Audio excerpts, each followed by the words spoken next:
let me welcome you to the 38th lecture of Drilling and Blasting Technology course. We are discussing about the different problems possible to be solved for designing and utilization of the drilling and blasting in the actual practical field. Last class we have discussed how to determine the drilling rate if the penetration rate is known to us, so that we can assess how much performance we can achieve from a particular drill machine. So, that is why while the drilling machine, how many number of drilling machines has to be deployed, what will be the economics of that deployment, those can be assessed from this. Though in this lecture economics is not within our scope of study. So, we will discuss only up to the number of drill machines to be deployed in the mines, in the excavation, that will be discussed in this particular lecture. So, for that the background calculation requirement, that means the calculation requirement for the drilling rate is already known to us. The number of delay considered in the previous problem may differ in a different way in the different cases. So, that must be taken care of using the similar formula for the particular case. So, in this class we will discuss about the how we can calculate the number of drill machine essentially required to comply the target production for a particular excavation system. So, to understand that one, let us consider this problem. In this problem, the problem is given like this: a limestone mine is planned to produce 4 million ton of limestone per year using 150 mm diameter drill machine. So, our production target is given, that is 4 into 10 to the power 6 ton of limestone will be produced per year. It is also given our blasting specification, so that we can assess the number of holes. It is given that burden is 3 meter, spacing is 4 meter and bench height is given 10 meter, and the penetration rate, in last class we have seen the formula is available with the rock and machine properties. So, that penetration rate is given for that particular machine, that is 0.25 meter per minute. So, bench height, burden, spacing, penetration rate is given, and it is also told that other values must be assumed in this particular condition. So, let us consider this one. First we need to know, to achieve this production, how many holes need to be blasted. So, let us consider our available working hour in a mine is 4000 hour per year. Okay. You may have a little bit. So, this is the first assumption. So, this is the first assumption where we are assuming that 4000 hours are available as the actual working hour in the mine. So, our hourly target we can consider 4 into 10 to the power 6 divided by 4000 is giving us 1000 ton per hour. So, this is our hourly production target. Now, let us see from blasting one hole what will be our production we can achieve by blasting one hole. So, you know, if you are having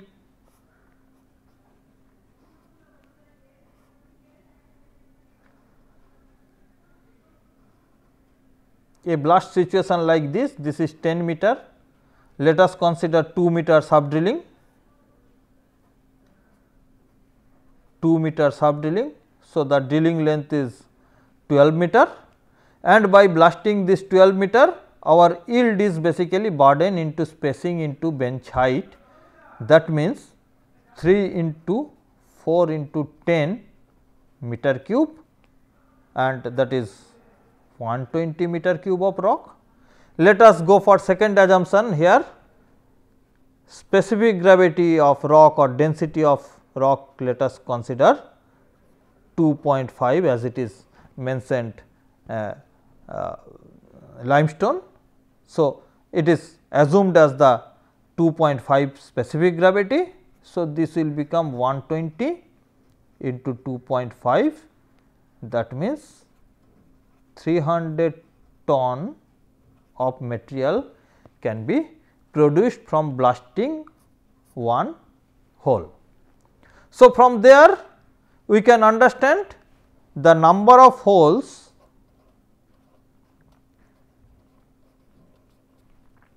which is required to be blasted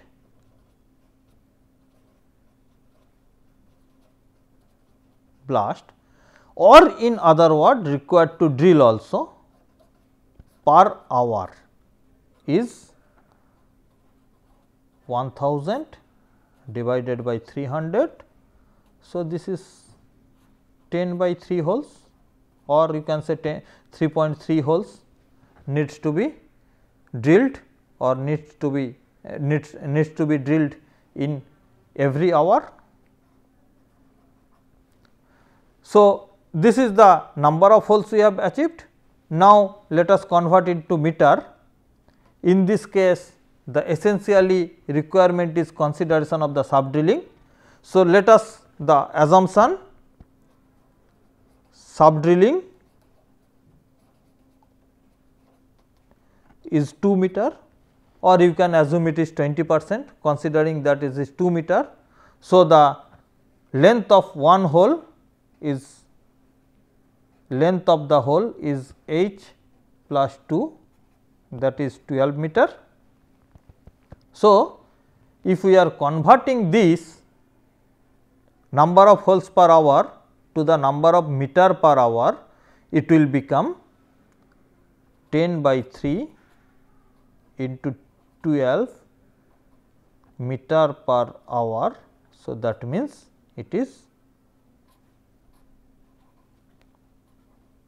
40 meter per hour is our requirement. So, now this is the requirement to achieve the production target. So, this production target has to be achieved for this particular mines, so that 4 million tons of material or limestone can be produced. Now, let us find out what is the capacity of the machine. It is already given that the penetration rate is 0.25. So, we have to search out the drilling rate,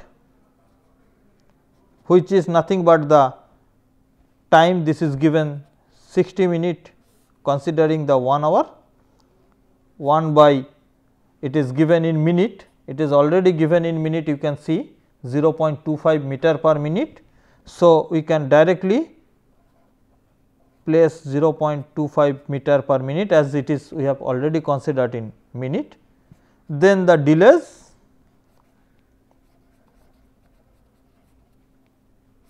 and delay intervals. So, these delays and delays intervals are not given. So, we need to assume the delays and delay interval here, and for that let us assume here and let us consider the rod changing time is again 5 minute plus 5 minute while we are taking it out, and just like last class setting time is 8 minute. let for particular this problem let us omit bit changing time or maybe other flushing time etcetera, we may omit, we may include, but as those are not mentioned in the problem and it is already discussed, let us limit it in these two delay only. And in for both the cases the delay interval frequency is 12 meter. So, this can be expressed like this 60 1 by 0.25 plus 8 by 12 plus 5 by 12. So, again it can be written as 60 divided by 1 by 0.25 is 4. If you are considering this is coming 18 by 12. So, this can be 60 by 4 plus 1.5. So, 60 by 5.5, and if you calculate this, this is coming around 10.9 meter. So, that means dr is 10.9 meter per hour. So, our final requirement is that we need to find out how many drill machines are required. Our requirement is 40, but one machine is achieving this one. So, number of machine required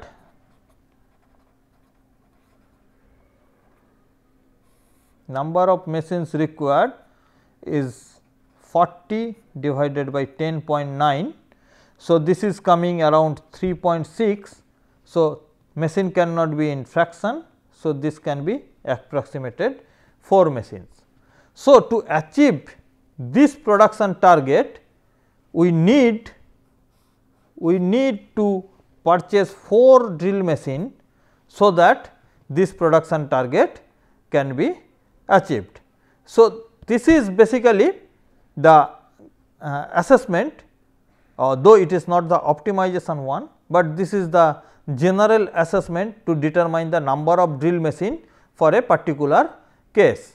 So, this is more or less to another type of problem which is discussed, which can be discussed in a drilling site, and that is why by using this way you can estimate how many number of machines to be procured, and that can be utilized properly for achieving the desired target production. So, this is more or less related to the drilling part. Now, let us discuss something related to explosive also. In our very beginning, in the first class, we have discussed about the explosive properties, where we have discussed that explosive properties are having different strength parameters, and these strength parameters may be estimated or may be expressed in terms of relative weight strength, relative bulk strength, or the absolute strength. So, if some unknown explosive is there whose strength is not known to us, but while we are practicing ballistic mortar test or some other similar type of test, we can determine the relative strength of those material. So, now which are commercially available, or say manufacturer is supplying a particular explosive to a mine site, then how the strength of that explosive can be estimated, that is carried out through the ballistic mortar test in terms of some base explosive, which may be a TNT, which may be ammonium nitrate fuel oil, or may be some special gelatin, which are considered as the standard explosive. So, the supplied explosive is assessed relatively considering the base explosive, but how to determine the energy content in that explosive can be assessed using this problem. So, let us consider one such problem here. In this problem, it is given the relative weight strength of an unknown explosive is 1.5 with respect to ANFO. So, suppose our explosive is named as X. So, the strength of this explosive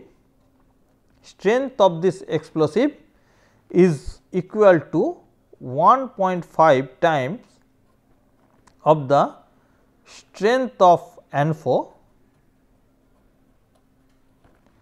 when it is expressed in joules per gram. Okay. It is also expressed that the absolute strength of TNT is 400 joules per gram, 4000 joules per gram. So, strength of TNT is equal to 4000 joules per gram. TNT has relative bulk strength of 3 with respect to ANFO. That means, strength of TNT is equal to 3 times of strength of ANFO when expressed in joules per centimeter cube. Okay. Further, it is also given the specific gravity of ammonium nitrate fuel oil TNT and that unknown explosive, that explosive is given. So, rho x is equal to 1.2,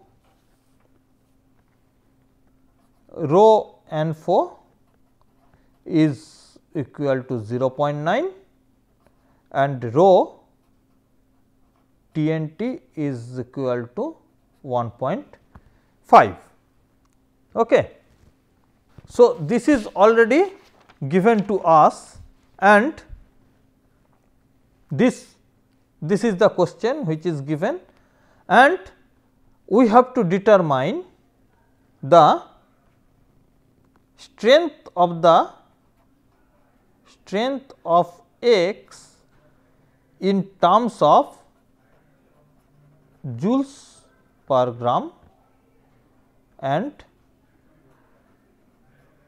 joules per centimeter cube. Okay. So, this information is available to us. We know the absolute strength of the TNT is this. So, let us convert this into the absolute bulk strength. Strength of TNT is equal to 4000 joules per gram. Okay. Specific gravity of TNT is 1.5 gram per centimeter cube, you can consider. So, considering this, it can be expressed as 4000 into 1.5 joules per centimeter cube, that is 6000 joules per centimeter cube. Okay. Similarly, it is also given to us that strength of ammonium nitrate fuel oil is 1/3 of the strength of TNT when expressed in the absolute relative bulk strength. So, the strength of ANFO is 1/3 of strength of TNT is expressed in joules per centimeter cube, because it is expressed in bulk strength. So, this is 1/3 of 6000 joules per centimeter cube, that is 2000 joules per centimeter cube. So, this is now known to us. Then we can convert this to the absolute weight strength for the ammonium nitrate fuel oil. So, absolute weight strength, this is the absolute bulk strength. absolute bulk strength, then we can convert this to absolute weight strength. So, that means this can be written as 2000 into 1 by 0.9 joules per gram. So, it will come around 222 joules per gram, which is nothing but the absolute weight strength of the ANFO.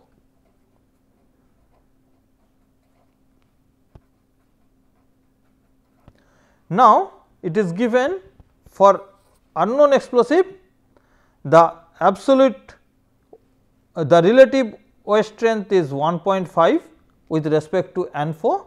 So, that is why the strength of absolute strength of explosive X is equal to 1.5 times of S ANFO if gives expressed in terms of joules per gram, then it is coming around 1.5 into 2222, that is coming is approximately 3333 joules per gram. So, the strength of this unknown explosive is this one, and this can be called as absolute weight strength of explosive X. So, this is the absolute weight strength. Similarly, we can determine the absolute bulk strength also. So, if we would like to know the absolute bulk strength of this, we have to multiply it with the density. So, absolute bulk strength of this one is coming into rho of x, that is 1.2 joules per centimeter cube, which can be calculated as 3996 joules per centimeter cube, or in order 4000 joules per centimeter cube. So, this is basically the absolute bulk strength of explosive X. In fact, this is the procedure, and if we know this procedure, we can express it any terms. Say suppose in this case it is given to us, determine the relative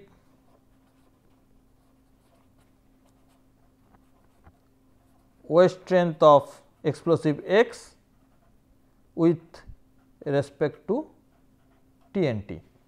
So, this is very easy for us now, because we have seen the relative weight strength is nothing but the ratio of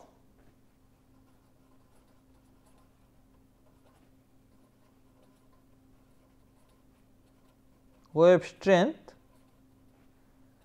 of X with respect to TNT is equal to absolute weight strength of X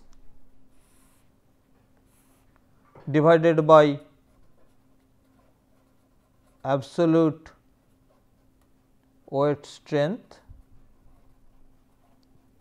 of TNT, and in this problem both are known to us.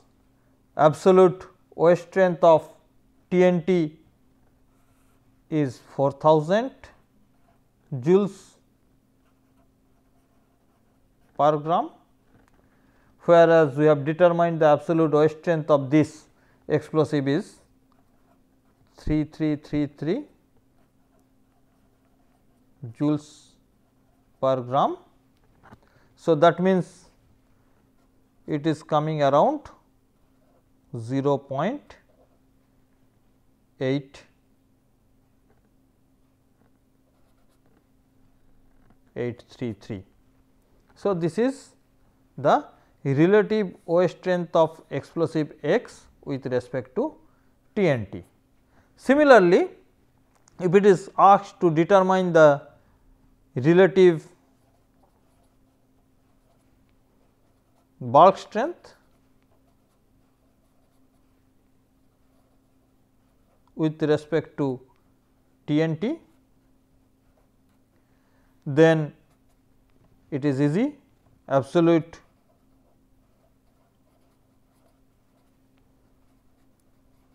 bulk strength of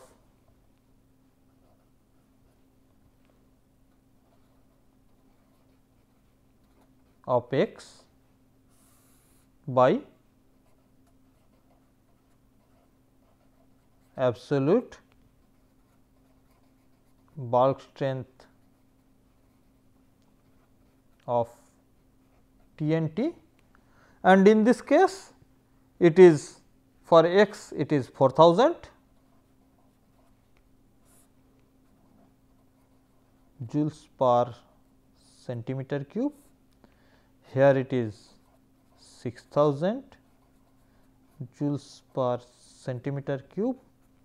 So, it is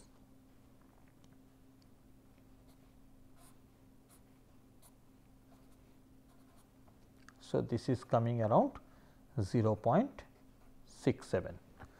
So, this is 0.67 is the relative bulk strength of explosive X with respect to TNT, and this is the relative weight strength of explosive X with respect to TNT. So, basically for any during blasting the any explosive which is supplied by the manufacturer, then the unknown explosive should be tested with the desired testing facilities to know their relative strength,